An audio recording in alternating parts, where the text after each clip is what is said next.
عليكم ورحمة الله وبركاته. أهلا بكم متابعيني الكرام. وفاة العداء القطري عبد الإله هارون بحادث سير عن عمر 24 عاما.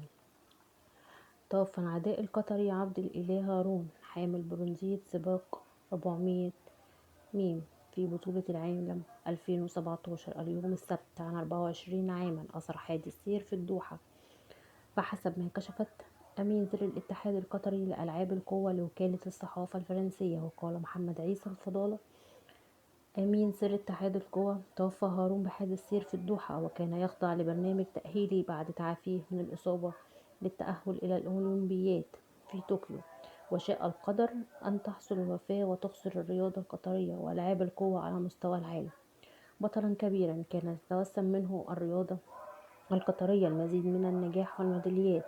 ونعت اللجنة الأولمبية العداء عبر حسابها في موقع تويتر قائلا: عدائي أدعم عبد الإله هارون صاحب برونزية العالم 400 متر في ذمة الله، إنا إليه وإنا إليه راجعون. والسلام عليكم ورحمة الله وبركاته. إنا لله وإنا إليه راجعون.